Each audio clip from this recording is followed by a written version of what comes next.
नमस्कार, आप सभी का गृह अध्ययन पर स्वागत है। आज हम फिर से एक नई वीडियो लेकर आए हैं जिसमें हम class 10th NCERT book maths के प्रश्नावली 3.3 एक्सरसाइज 3.3 के क्वेश्चंस को सॉल्व करेंगे।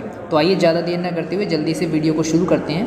लेकिन इससे पहले मैं कहना चाहूँगा जो भी इस चैनल पर नए हैं वो चैनल को सब्सक्राइब जरूर करें और वीडियो को अंत तक जरूर देखें। तो आइए जल्दी से शुरू करते हैं।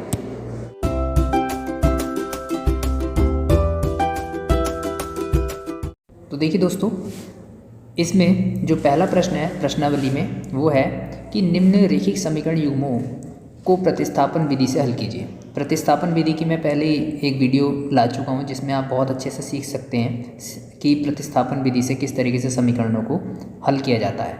तो फिर भी मैं आपके सामने एक प्रश्न यहाँ पर हल करके दिखाऊँगा। जैसा कि पहला प्रश्न है x + y = 14 और x - y = 4। ये दो समीकरण दिए हैं। इन दोनों रैखिक समीकरण युग्म को हमें प्रतिस्थापन विधि से हल करना है। तो आइए देखते हैं हम किस तरीके से इसको प्रतिस्थापन विधि से सॉल्व करेंगे। इसको मैं आपको बोर्ड पर सॉल्व करके दिखाऊंगा। तो देखिए, जो हमारी समीकरणें थी वो उनको हम यहाँ पर बोर्ड पर लिख लेंगे, है ना। तो मैं इनको लिख लेता हूँ। तो देखिए, मैंने ये समीकरण यहाँ पर लिख ली है, x + y = 14 और x - y = 4। इसको हम समीकरण नंबर 1 मार्क कर देंगे और इसको समीकरण नंबर 2, है ना। दो इक्वेशन हो गई। तो प्रतिस्थापन विधि में बच्चों हमें क्या करना होता है, किसी भी एक समीकरण से किसी एक वेरिएबल का मान हमें निकालना होता है, उसकी वैल्यू निकालनी होती है। चाहे वो आप पहली समीकरण से निकाल लीजिए चाहे दूसरी से, ठीक है। और वो उस एक वेरिएबल की वैल्यू, वेरिएबल मीन्स यानी x और y, किसी भी एक चर की वैल्यू आपको निकालनी है किसी दूसरे चर के रूप में, है ना, किसी दूसरे वेरिएबल के रूप में।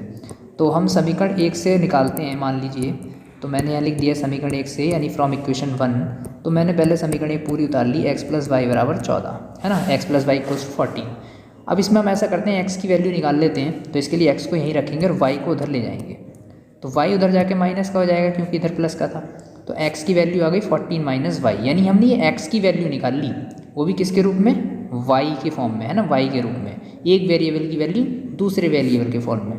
तो ये हो गई आपकी इक्वेशन नंबर 3। इसको हम इक्वेशन 3 मार्क कर देंगे। अब जो हमने ये वैल्यू निकाली है, क्योंकि हमने इक्वेशन 1 से निकाली है, तो इसको उठाकर हम इक्वेशन 2 में रख देंगे, समीकरण नंबर 2 में रख देंगे।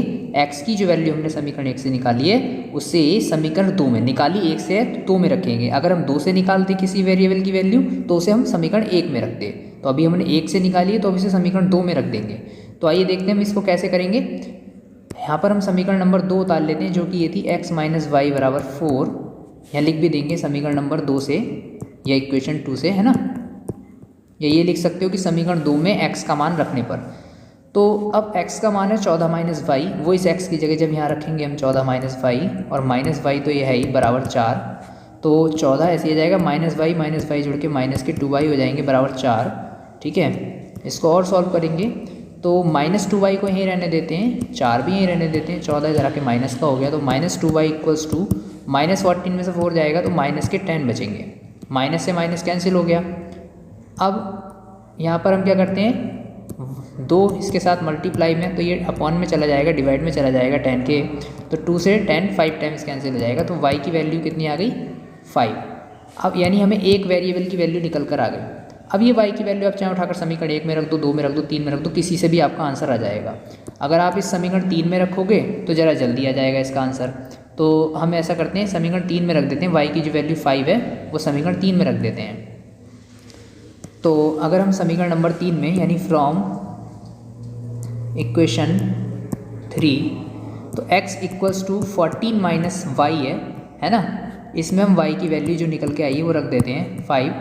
तो 14 में से 5 जाने पर x की वैल्यू कितनी आ गई, 9 आ गई। तो इस तरीके से हमने दोनों समीकरणों को प्रतिस्थापन विधि से हल कर दिया। प्रतिस्थापन विधि यानी कि रिप्लेसमेंट मेथड, है ना, डिस्प्लेसमेंट मेथड। तो इसमें बस यही है कि एक वैल्यू को किसी एक समीकरण से निकालना होता है और उसको रिप्लेस करना होता है दूसरे वेरिएबल से।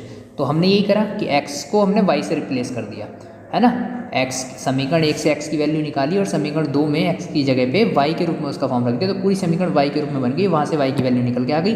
वो y की वैल्यू आप चाहे समीकरण 3 में रखो, 1 में रखो, 2 में रखो, वहाँ से आपको x की वैल्यू निकल के आ जाएगी। तो ये मैंने जो प्रतिस्थापन विधि की वीडियो बना रखी है उसमें भी मैंने ये समझाया है। आइए अब देखते हैं नेक्स्ट क्वेश्चन। तो देखिए, मैंने आपको ये जो पहला क्वेश्चन था ये आपको समझा दिया, ये वाला। इसी तरीके से आप दूसरा क्वेश्चन भी कर सकते हैं। ये जो समीकरण दिए हैं s और t के रूप में दिए हैं, इसमें जैसे समीकरण 1 आपको x - t = 3, तो आप इसमें से s की वैल्यू निकाल सकते हैं। t को उधर ले जाओ तो 3 + t बन जाएगी s की वैल्यू, और ये उठा के आप इस s की जगह पे समीकरण नंबर 2 में रख दोगे।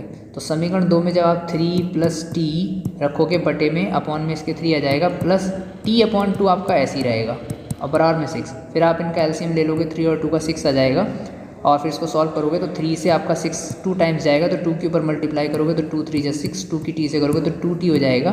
फिर प्लस 2 से अगर आप 6 को कैंसिल कर दो तो 3 टाइम्स जाएगा, 3 की t में मल्टीप्लाई करोगे तो 3t हो जाएगा = 6।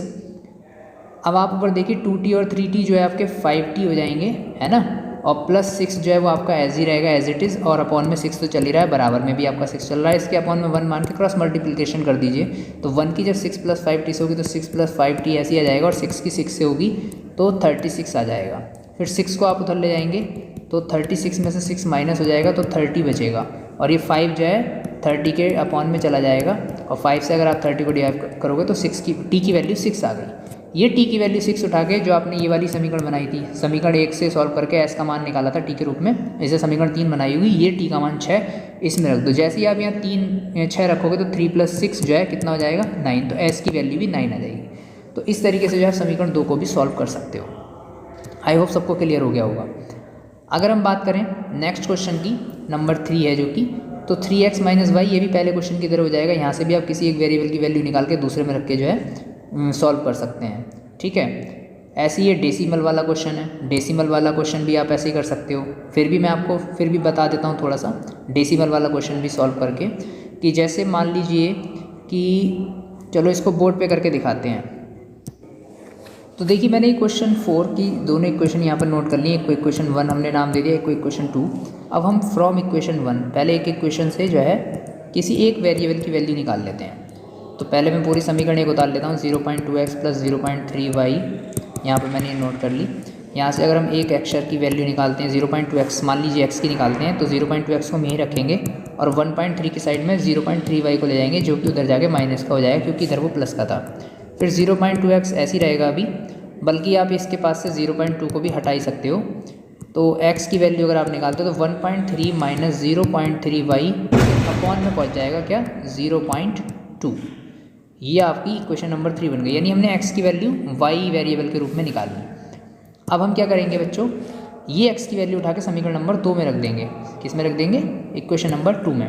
तो देखिए मैंने इसको साइड कर दिया है और अच्छे से आपको नज़र आएगा। तो इक्वेशन 2 में अगर हम रखते हैं फ्रॉम इक्वेशन नंबर 2, तो इक्वेशन 2 क्या है 0.4 और उसके बाद x है ना, प्लस 0.5y = 2.3।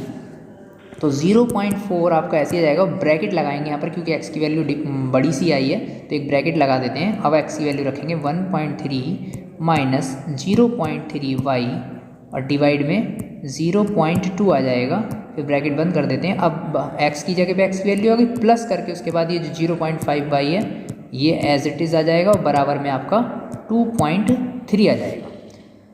अब यहाँ पे आप ये कर सकते हो कि देखो पॉइंट से ये पॉइंट कैंसिल हो सकता है और 2 से 4 भी कैंसिल हो जाएगा 2 बार, है ना। 2 के अंदर मल्टीप्लाई कर दो 1.3 से, तो 13 दूनी 26 होते हैं ना, तो 26 आ गया और एक संख्या बाद दशमलव आ गया, बीच में पॉइंट आ गया, 2.6 आ गया।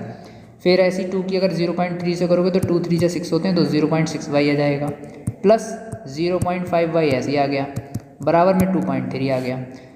अब देखो 2.6 एज इट इज़ मैंने नोट कर लिया, 0.6y माइनस का है, 0.5y प्लस का है, दोनों अलग अलग साइन के हैं। तो 0.6y में से 0.5y माइनस हो जाएगा तो 0.1y बचेगा, और वो बराबर में 2.3 आपका ऐसा ही चलता रहेगा।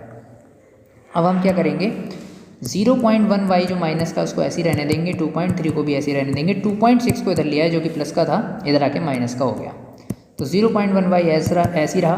2.6 में से 2.3 को माइनस करोगे तो 6 में से 3 जाएगा 3 और 2 में से 2 जाएगा तो 0, 0.3 बचेगा माइनस का, क्योंकि माइनस का 2.6 ज़्यादा था। अब माइनस से माइनस कैंसिल हो जाएगा। अब हम क्या करेंगे, इसके बाद 0.1 जो कि मल्टीप्लाई में है y के साथ, ये 0.3 के डिवाइड में पहुंच जाएगा इस तरीके से। अब पॉइंट से पॉइंट कैंसिल, 0 से 0 कैंसिल, 1 से 3 को डिवाइड करोगे तो y की वैल्यू क्या आ गई 3 आ गई। ये y की वैल्यू 3 उठा के आप किसी भी समीकरण में रख सकते हो, तो x की वैल्यू भी आ जाएगी। समीकरण 3 में ही रख दो तो जल्दी आ जाएगी। तो समीकरण 3 देखते हैं कहाँ थी, ये रही। y की वैल्यू कितनी आई है 3 आई है। तो समीकरण 3 ये रही, है ना। इसमें x ऐसे ही रहने देंगे, 1.3 भी ऐसे ही रहने देंगे, 0.3 भी ऐसे ही रहने देंगे, मल्टीप्लाई में y की जगह मैंने 3 रख दिया और अपॉन में 0.2 आ गया। तो 1.3 ऐसे ही रहेगा, 3 3 जा 9 होते हैं तो 0.9 बन जाएगा ये, अपॉन में 0.2 आ जाएगा। उसके बाद x इज इक्वल्स टू 1.3 में से 0.9 यानी 13 में से 9 गए तो 4 बचेंगे, तो 0.4 बचेगा, बटे में 0.2 है, पॉइंट से पॉइंट कैंसिल, 0 से 0 और 2 से 4 2 बार, 2 2 4, तो x की वैल्यू 2 आ गई। तो इस तरीके से देखो हमने डेसिमल वाली इक्वेशन भी प्रतिस्थापन विधि से सॉल्व कर दी। आशा करता हूँ सबको ये समझ में आ गया होगा। अब देखते हैं नेक्स्ट क्वेश्चन। देखिए जो नेक्स्ट क्वेश्चन है, क्वेश्चन नंबर 5, वो है रूट वाला। √3x plus √3y equals to 0 और √3x minus √8y equals to 0। आइए इसको भी देखते हैं कि हम कैसे सॉल्व करेंगे। देखिए जो ये क्वेश्चन है, question number 5, √2x plus √3y equals to 0 and √3x minus √8y equals to 0। इन दोनों को हमें सॉल्व करना है। तो अगर हम इक्वेशन 1 से इसमें प्रतिस्थापन विधि में यही मैंने जैसे आपको बताया कि किसी एक इक्वेशन से हम x की वैल्यू या y की वैल्यू निकाल लेंगे किसी एक वेरिएबल की। तो मैं क्या करता हूँ, √2x मैंने ऐसे उतार लिया प्लस √3y बराबर 0, ये पहले मैंने इक्वेशन मैंने उतार ली ऐसी same as it is. √2x नहीं रहेगा, √3y उधर ले जाओ, माइनस का हो गया है ना, 0 था उधर खाली जगह थी तो खाली 0 तो अब लिखने की जरूरत है नहीं। तो x की वैल्यू √3y माइनस का और बटे में √2 इसके अपॉन में आ गया। ये समीकरण नंबर 3 आपकी बन गई। अब हम क्या करेंगे, ये x की वैल्यू समीकरण नंबर 2 में रख देंगे। तो समीकरण 2 क्या है आपकी, √3x minus √8y equals to 0।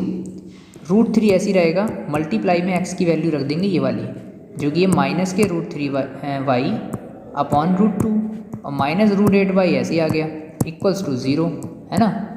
अब देखो यहाँ पे √3 की जब √3 से मल्टीप्लाई होगी, जब रूट वालों की मल्टीप्लाई होती है सेम नंबर की, तो रूट कैंसिल हो जाता है। तो ये आपका 3y बन जाएगा, माइनस के 3y अपॉन में √2 है ही, माइनस √8y इक्वल्स टू 0। अब इसके अपॉन में 1 मान के हम यहाँ पर एलसीएम लेंगे इन दोनों का, √2 और 1 का, तो √2 एलसीएम आ जाएगा, √2 क्या आ जाएगा इसका एलसीएम आ जाएगा। अब √2 से अगर √2 को डिवाइड करोगे 1 टाइम जाएगा, 1 की 3y में मल्टीप्लाई होगी तो 3y आ गया। फिर माइनस 1 से अगर आप √2 को डिवाइड करोगे तो √2 टाइम्स जाएगा, और √2 की जब √8 में मल्टीप्लाई होगी तो 2 8 16 यानी 2 8 16 यानी √16y बन जाएगा, है ना, इक्वल्स टू 0।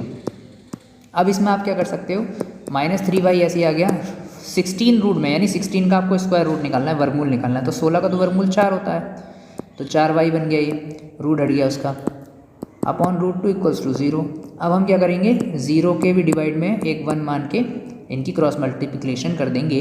तो 1 की जब इधर होगी तो माइनस के 3y 4y ऐसे जाएंगे, बल्कि ये तो ऐड हो जाएंगे दोनों, 3 और 4 7y हो जाएंगे, और √2 की 0 से मल्टीप्लाई होगी 0 हो जाएगा, और माइनस का 7 भी जो है 0 के डिवाइड में ले जाएंगे, तो y की वैल्यू क्या आ जाएगी 0, क्योंकि 0 को किसी भी नंबर से डिवाइड करो 0 ही आता है, फिर साइन की कोई वैल्यू नहीं रहती कि माइनस है या प्लस है।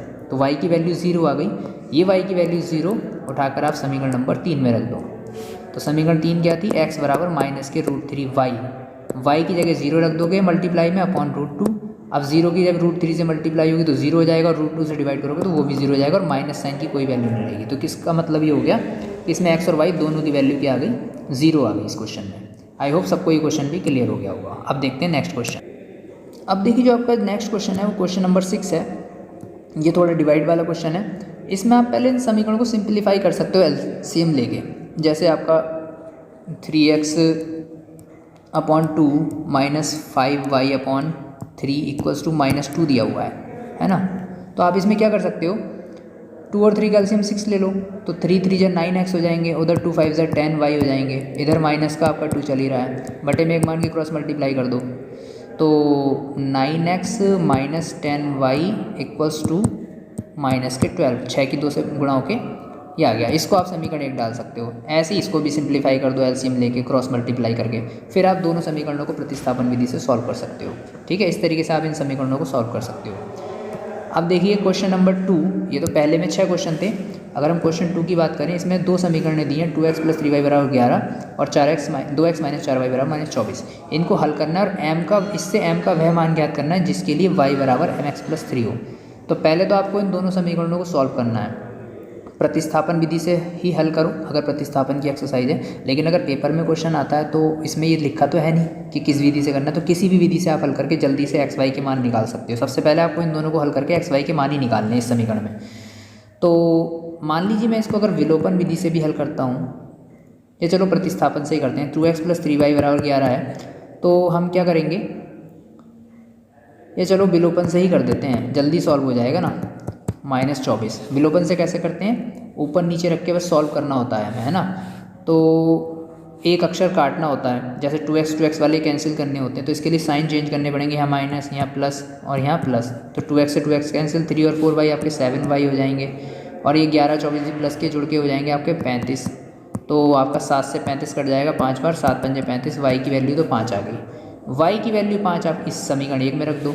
अगर समीकरण 1 में आप y की जगह यहाँ 5 रखते हो तो ये 3 पंजे 15 बनेगा, तो ये आपका 2x + 15 = 11 बन जाएगा। फिर आप 15 को उधर ले जाओ, जब आप 15 को उधर ले जाओगे तो 15 उधर जाके माइनस का हो जाएगा, तो 2x = -4 आ जाएगा, और 2 से 4 कैंसिल हो गए, x की वैल्यू -2 आ गई। तो देखो x की वैल्यू -2, y की 5 आ गई। ये जो अब आपका y = mx + 3 दिया हुआ है, इसमें आप y और x की वैल्यू रख दो, y की 5, x की -2। जब x की -2 रखोगे, रैम से गुणा करोगे तो माइनस का 2m बन जाएगा +3। फिर 3 इधर आके माइनस का हो जाएगा, -2m ऐसे ही रहेगा। 5 में से 2 बचेंगे बराबर -2m। फिर 2 से 2 एक बार में कैंसिल हो जाएगा, और माइनस चिन्ह भी उधर ही पहुँचा दो, तो m की वैल्यू -1 आ जाएगी। तो इस तरीके से m की वैल्यू -1 आ गई इस समीकरण में।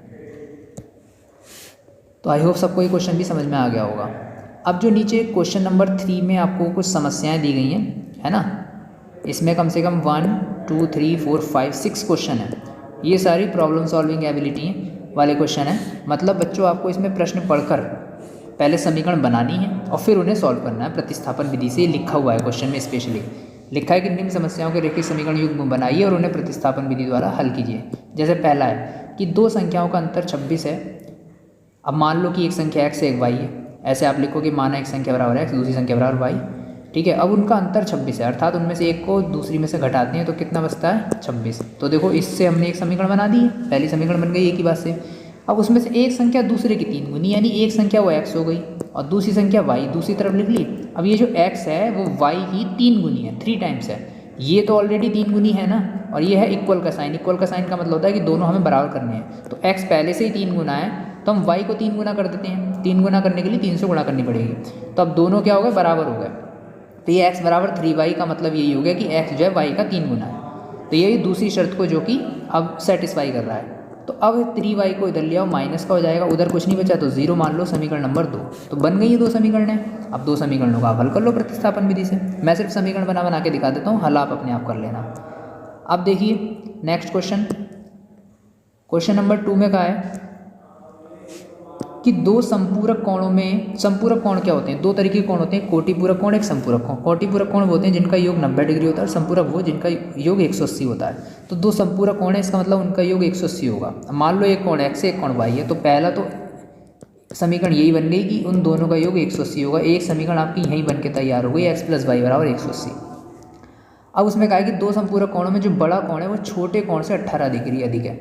बड़ा कोण मान लीजिए x है, छोटा मान लीजिए y है, और बड़ा वाला जो है 18 अधिक है। और हमें करना है दोनों को बराबर। बराबर के चिन्ह का मतलब होता है कि दोनों चीज़ों की साइडें बराबर होनी चाहिए। और बड़ा वाला तो पहले से ही बड़ा है 18 डिग्री, तो अगर उसमें और 18 जोड़ देंगे तो और भी ज़्यादा बड़ा हो जाएगा, 36 बड़ा हो जाएगा वो। तो इसलिए हम y में छोटे कोण में 18 जोड़ दिया, तो अब जो है दोनों बराबर हो गए। तो y को इधर ले आओ, माइनस का हो जाएगा, बराबर में 18 रहेगा, समीकरण नंबर 2 बन गई। बस अब आप इन दोनों समीकरणों को हल कर लेंगे तो x y के मान आ जाएंगे, दोनों कोण आपको पता चल जाएंगे।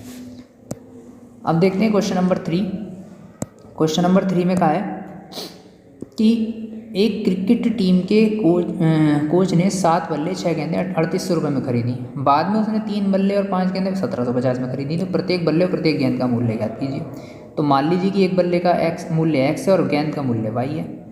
जब एक बल्ले का आपने x मान लिया तो 7 बल्लों का कितना हो जाएगा, 7x, और एक गेंद का अगर आप y मान लोगे तो 6 गेंद का कितना हो जाएगा, 6y, और दोनों को जोड़ दें तो मिला के उनका मूल्य पहले से दिया हुआ है 3800। तो ये बन गई देखो पहली समीकरण, ठीक।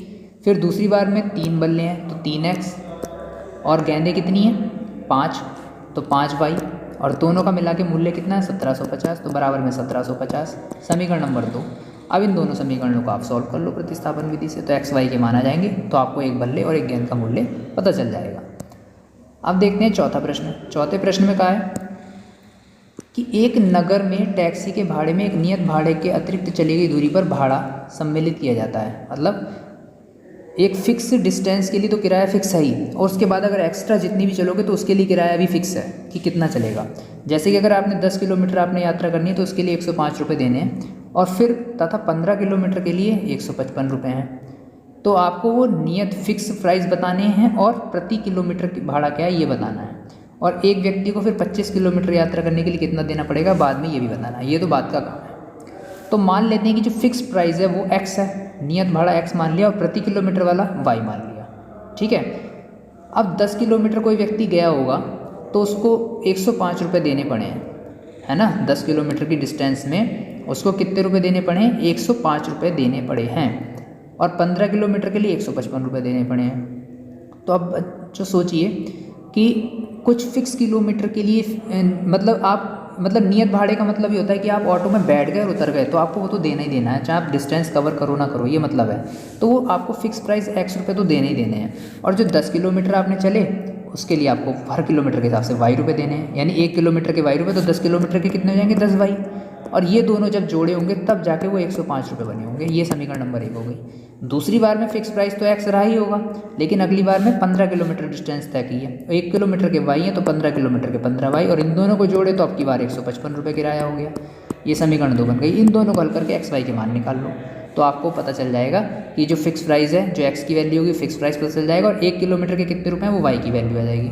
बाद में 25 किलोमीटर के निकालने हो तो जो x की वैल्यू हो वो तो रखना ही, और जो y की वैल्यू हो उसमें 25 से गुणा कर देना, तो 25 किलोमीटर के रुपए आ जाएंगे, और उसमें x की वैल्यू जोड़ देना, तो 25 किलोमीटर का किराया आपका निकल के आ जाएगा। इस तरीके से आप ये क्वेश्चन सॉल्व कर सकते हैं। फिर अगला प्रश्न है, यदि किसी भिन्न के अंश और हर दोनों में दो जोड़ दिया जाए तो वह 9/11 हो जाती है, और यदि अंश और दोनों में 3 जोड़ दिया तो 5/6 हो जाती है। तो भिन्न क्या होती है? भिन्न क्या होती है? जो बटे की संख्या होती है, उसमें एक अंश होता है एक हर होता है, एक न्यूमरेटर एक डिनोमिनेटर। तो मान लो कि उसका अंश जो है, जो न्यूमरेटर है वो x है और हर जो है वो y है, तो भिन्न क्या बन जाएगी? x/y, है ना।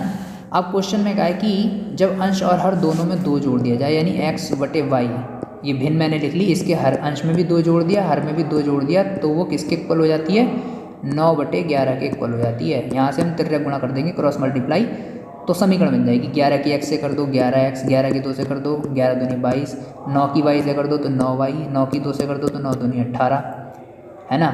अब x y वाले एक तरफ कर लो, 11x ऐसी, 9y इधर आके माइनस का हो गया, 18 यहीं रहने दो, 22 उधर जाके माइनस का हो गया, तो 11x माइनस 9y बराबर -4। ये समीकरण 1 बन गई। ऐसी अगली बार में कहा है कि उसी भिन्न में जब अंश में भी और हर में भी 3 जोड़ दिया जाता है, अब की बार 3 जोड़ना है ऊपर भी और नीचे भी, तो उसका मान 5/6 हो जाता है। ऐसी क्रॉस मल्टीप्लाई करके आप यहाँ से दूसरी समीकरण बना लेंगे, फिर उन दोनों समीकरणों का प्रतिस्थापन विधि से हल करके x y के मान निकाल लेंगे और वो यहाँ पे रख देंगे x की जगह और y की जगह, तो आपको भिन्न पता चल जाएगी। इस तरीके से आप ये क्वेश्चन कर सकते हैं। अब आता है एक आखिरी प्रश्न जो कि आयु संबंधी है। 5 वर्ष बाद जेकब की आयु उसके पुत्र की आयु से 3 गुनी हो जाएगी, और 5 वर्ष पहले क्या था? जेकब की आयु उसके पुत्र की आयु की 7 गुनी थी। तो वर्तमान आयु क्या है? मान लो कि जेकब की जो वर्तमान आयु है वो x है, जेकब की, ठीक है, और जो है उसका पुत्र है ना, उसका पुत्र मान लो सन, उसकी y है, वर्तमान आयु मानिए। अब पहले आप क्या करोगे? 5 वर्ष बाद की आयु निकालोगे दोनों की, तो आफ्टर 5 ईयर्स इसकी जेकब की x+5 हो जाएगी, 5 बढ़ जाएगी, है ना, और उसके पुत्र की भी 5 बढ़ेगी, 5-5 साल दोनों बड़े हो जाएंगे। लेकिन 5 वर्ष बाद होता क्या है कि जो जेकब की आयु है x+5, वो उसके पुत्र की आयु y+5 की कितनी गुनी थी? 3 गुनी। तो 3 गुना कर दो इसे पुत्र की आयु का, वो हमने कर दिया, बीच में इक्वल का साइन लगा दिया। अब हम x+5 ऐसे उतार लिया, 3 के अंदर गुणा करेंगे, 3y, 3 पंजे 15, x y वाले एक तरफ कर लो, x ऐसे ले आओ, ऐसे रहने दो, 3y इधर आके माइनस का, 15 वहीं रहने दो और 5 उधर ले जाओ माइनस का, तो x माइनस 3y बराबर 15 में से 5 गए 10। ये बन गई समीकरण नंबर 1, ठीक है। फिर दूसरी बार में ये तो समीकरण 1 बन जाएगी। अब दूसरी बार में आप क्या करोगे? 7 वर्ष पूर्व का है, अब कहा है 5 वर्ष पूर्व की बात आ गई। 5 वर्ष पूर्व का मतलब 5 साल कम हो जाएंगे। 5 वर्ष पूर्व उसकी x-5 और उसके पुत्र की भी y-5, दोनों में 5-5 घटा दिए। 5 वर्ष पहले यही आयु 7 गुना थी, 3 गुने की जगह। अब की बार 7 से गुणा कर दो, तो x-5 ऐसे ही रहेगा, 7 के अंदर गुणा होगी 7y, 7 पंजे 35, एक्स वाई वाले एक तरफ कर लो, 7y इधर आके माइनस का हो जाएगा, -35 वहीं रहेगा और 5 उधर जाके प्लस का हो जाएगा। तो x माइनस 7y बराबर 35 में से 5 गए तो माइनस के 30 बचेंगे, क्योंकि 35 जो है ये माइनस का था। ये समीकरण नंबर 2 बन गई। अब इन दोनों समीकरणों को आप सॉल्व करके एक्स वाई के मान निकाल लेंगे तो आपको दोनों की वर्तमान आयु पता चल जाएगी। तो इस तरीके से देखिए मैंने सारे प्रश्नों की समीकरणें बना के दिखा दी। अगर आपको प्रतिस्थापन विधि से समीकरण हल करना आता होगा, जो कि मैंने 1-2 क्वेश्चन में दिखाया भी है इस वीडियो में भी, और एक प्रतिस्थापन विधि की अलग से दिखा रखी है, तो आप जो है समीकरण सॉल्व भी आसानी से कर सकते हैं। और जैसे मैंने शर्तों के अनुसार क्वेश्चन पढ़ के समीकरणें बनाई, इनकी आप जितनी प्रैक्टिस करेंगे आपको समीकरण बनाने भी आ जाएंगे। आशा करता हूँ सबको वीडियो पसंद आई होगी। अगर पसंद आई हो तो इसको लाइक कीजिए, अपने दोस्तों के साथ शेयर कीजिए, और जो भी चैनल पर नए हैं चैनल को सब्सक्राइब जरूर कीजिए। आज के लिए इतना ही, फिर मिलते हैं नई वीडियो के साथ। धन्यवाद।